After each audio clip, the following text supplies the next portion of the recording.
Hey fellas, so I started on Ice Age. As a block, Ice Age is kind of a weird thing because Homelands used to be part of Ice Age block. But then, and this is the really amazing thing, Ice Age came out mid-90s, and it was Ice Age, then Homelands, then Alliances, and then, flash forward more than 10 years, smack dab in the middle of Time Spiral block, they release Cold Snap, and they boot Homelands out of Ice Age block, which is okay, because Homelands never really fit in Ice Age block anyway. So anyways, I'm sorting through this. I've got 2 boxes of Ice Age, and as I was sorting through this first box, I came across no Cold Snap. Did I say Cold Snap before? Hope I did. Oh well. Anyways, yeah. So I didn't find any Cold Snap in there. I didn't get a lot of Cold Snap either. But oh well. So for the most part, right here, I'm just going to be talking about Ice Age and Alliances today.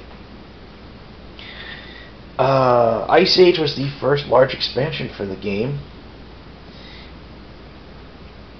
It was heavily anticipated. It was one of those things that we really did look forward to, and it had a lot of reprints or functional variations. I mean, for example, you had Balduvian Bears, which was basically just grizzly bears with a different illustration and name. Same power toughness, same casting cost. We had Prodigal Sorcerer reprinted as Zurin Spellcaster. Otherwise, exactly the same. We had Swords of Plowshares reprinted. It's a good removal spell. Arguably, White's best spot removal spell. Arguably. We got other weird stuff in here. I mean, this is a completely new effect on this one. Is well, not completely new, but whatever. Arensen's Aura, 2 colors and a white for enchantment. You pump a white and sacrifice enchantment to destroy target enchantment. Or you can pump 3 colors and double blue to counter target enchantment. That is, you counter it while it's on the enchantment while it's on the stack. That's odd. Not sure what to think about that. It ended up getting reprinted in one of the base sets, at least. And it also got reprinted in, I believe it was Invasion block, with a new name, some sort of a reference to Teferi. I can't remember what the hey it was. Oh well. Gorilla Pack, quite possibly the... I'm saying quite possibly because I can't honestly think of any others off my head. Only card to ever effectively have a land home ability that wasn't island home. Forest home. Speaking of which, I know I was talking about Time Spiral block. I want a while back. At one point I was talking about stuff in Ice Age block, and then I went to go talk about Time Spiral again, and I brain farted and I said Ice Age instead of Time Spiral. But oh well. I'm sure most of you who were watching the videos caught it. And if you did catch it, you probably said, I know what you mean. Whatever, keep going. Knight of Stromgald, functional reprint of Order of the Ebon Shield from Fallen Empires. There also was a functional reprint of Order of Leapmer from Fallen Empires in here. I believe it was Order of the White. No, it was that.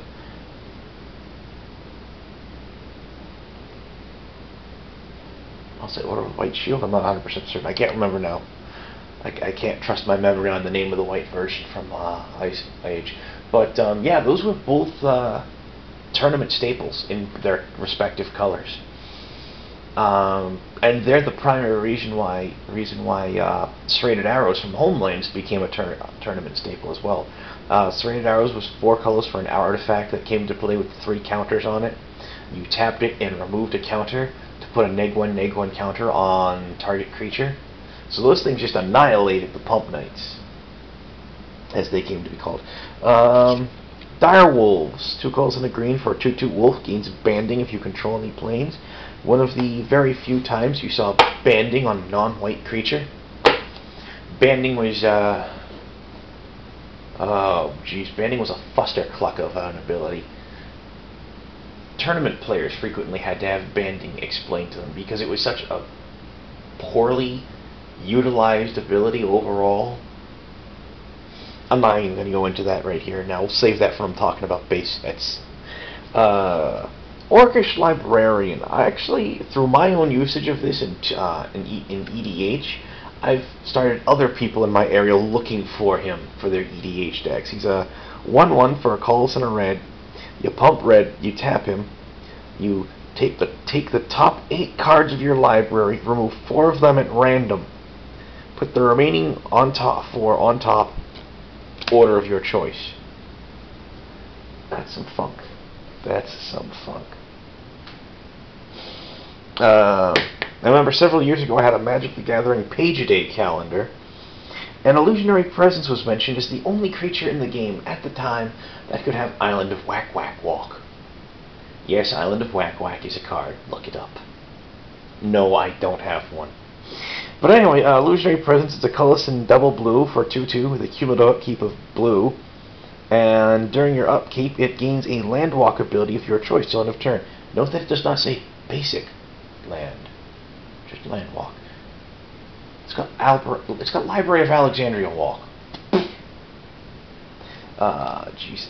That's another thing. Ice Age introduced the concept of cumulative upkeep. It was an interesting concept. They didn't do very much with it, other than use it as a massive drawback in Ice Age and to a lesser extent in Alliances. They brought it back briefly in Weatherlight, and they actually keyed some things off of it. For instance, the card Heart of Bogarden. I'll mention it when I'm sorting through Mirage Block. We have Viscerid Armor, which is a creature enchantment, and the Viscerid Drone. The Viscerid in Alliances, the Viscerids were an attempt to acknowledge Homerids from Fallen Empires. Homerids were the least popular faction in Fallen Empires, and that was the first, last, and only time for years that you got to see a Homerid in print, because they were horrifyingly unpopular. The Clams in the first unset were actually a reference to them, and amazingly enough, the Clams in the unsets also proved unpopular. I mean, why would a card named Clam I Am, be such an unpopular card? I don't know. There, as I mentioned during Time Spiral, there was a Homerid in Time Spiral. It's cute just to see. Gorilla Shaman from Alliances ended up being nicknamed Mox Monkey. He's a red for a 1/1. His special ability of XX1, destroy target non-creature artifact with casting cost of X. So, if you pumped 1 mana into him, you could destroy a 0 casting cost artifact. Hence the name Mox Monkey. He blew up Moxes. He just blew them up. Kid science fun stuff. Ice Age also had a real huge variety of power levels in the set. You had Ray of Erasure. A single blue, target player takes the top card of his library, puts it in the graveyard, and you draw a card at the beginning of the next turn's upkeep. There were a lot of cards in Alliances that had what is referred to as the slow trip mechanic. At first they were called cantrips, but when they appeared in later, the effect appeared in later sets, but you got the card draw immediately, they started referring to those as cantrips as well, and referring to the Ice Age versions as slow trips, because you had to wait to draw the card. Obviously, Ray of Erasure was not a terrifically good card, and it summarized what a lot of the slow trips in Ice Age did, which basically was do nothing important, draw a card the next turn. Really? So yeah, there's that. Then we had Flare, which is one of the better slow trips. It deals 1 damage. It's 2 close and a red though. But at least it did something relevant. Then on the exact opposite end of the power spectrum of Ray of Erasure, from absolutely useless, we get Necropotent. nicknamed Skull. It was a horrifically powerful card draw engine. As I've mentioned before, when reviewing the Ice Age set, the not really lamented Scry magazine back in the day said Necropotence was a horrible card.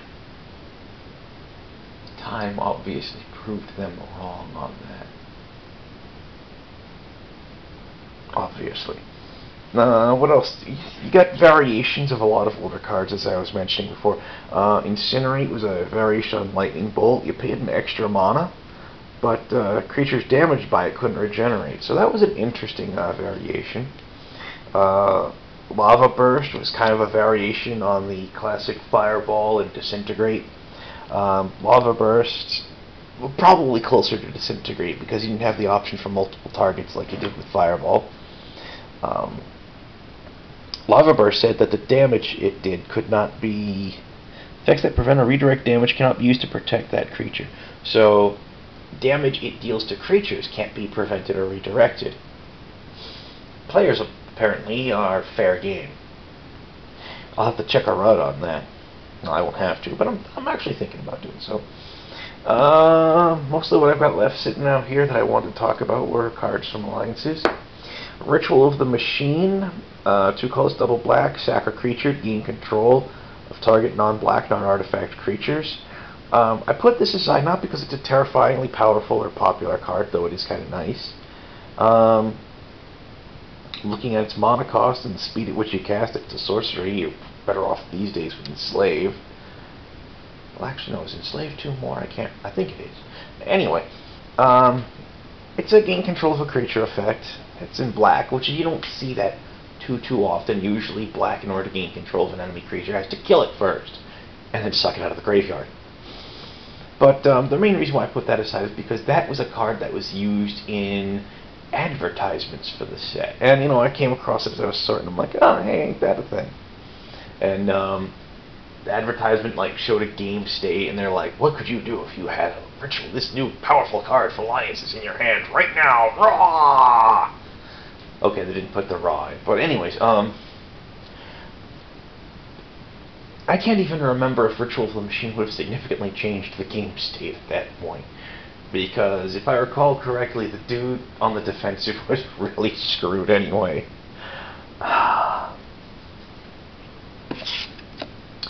False Demise. 2 colors, blue, enchant creature. Enchanted creature is put into a graveyard. Return that creature to play under your control. So, that's cute stuff. False Demise would be reprinted, I believe, in Masks block, if I recall correctly. That's some awesome stuff. And there was a higher casting cost version of it printed in Time Spiral block that would also return the enchantment itself to your hand. Yeah, it's high casting cost, but that's fun funk. Lim-Dûl's Vault. In my opinion, this is the best library manipulation spell ever printed. A colorless and a blue. It's an instant. You look at your top 5 cards. If you don't like them, you can pay a life, put those 5 aside, look at the next 5. And you keep doing this until you find a set of 5 that you like. You shuffle the rest, and put the 5 that you liked on top in any order. Oh yeah. Yeah, I mean, granted, you can do some nasty damage to yourself. I mean, theoretically, on turn 2,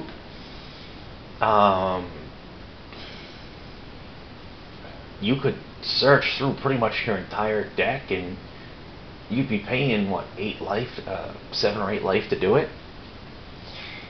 Yeah, but, you know, on the reverse side of the coin, you know, if you have a properly constructed deck, you shouldn't have to pay more than 3 life to find a set of 5 you like. Oh yeah. So Deviatinate, it's a colorless and a black for a 1/2 tap and sacrifice a black or artifact creature to add black mana to your pool in quantity equal to that creature's casting cost. I am not sorting those into the stacks because I have a use for them. Actually, I do have one sitting in the stack somewhere, but yeah, I have a use for it. I thought of an obscure, truly obscure combo with it, and cards from all over the place. Soldevi Adnates, Intruder Alarms.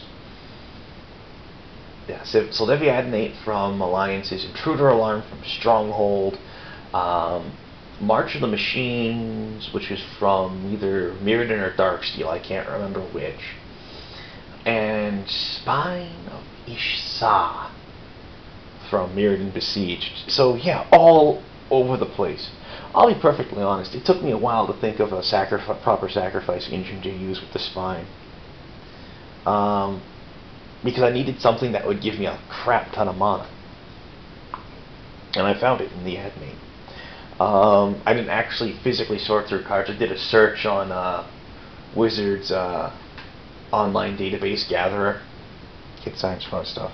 Another thing I did in Alliances, last thing I'm going to talk about now, is cards that were alternate casting cost, depending on your point of view, free to cast. In general, you'd pitch a like-colored card from your hand and as an alternate casting cost. For instance, Contagion. You pay a life, remove a black card in your hand from the game instead of playing Contagion's casting cost, and the spell's effect is to put two -2, -1 counters on up to 2 target creatures. That is, you take 2 counters and you put them on either 1 creature or 1 each on 2 creatures. It's interesting. It's a fast little way to debuff stuff. And of course, the ever-powerful and infamous Force of Will. I knew this was going to be a really big, high-demand card the first time I saw it, because it covered Blue's big vulnerability, which was at the, tapping out. And of course, for those power players in like Type 1, as we called it back in the day, it was a first turn counter spell. That's some huge stuff. You could counter spell without having any land open. You could counter spell if you hadn't even gone yet. That's some neat stuff. And actually, last time I mentioned them, I actually guesstimated their value to be around like 40-odd bucks a pop. I was wrong. I double-checked the value after I made that video. Today, each individual one of these Force of Wills is worth more than what I paid for the box of Alliances I got them in. Creepy, huh? At least I thought so. It's totally wacky. Wacky, I tell ya. Anyways, that's today's sorting. I'll finish getting these sorted out, throw them back in the box. And that's what I got for tomorrow, is this Emma Gemma right here. Maybe I'll even be able to get them all sorted together tomorrow, too. Well, actually, no. Tomorrow's Friday, isn't it? Yeah, I'm not expecting I'm going to be able to get that fully sorted tomorrow. We'll see what happens tomorrow. We'll see. Later, guys.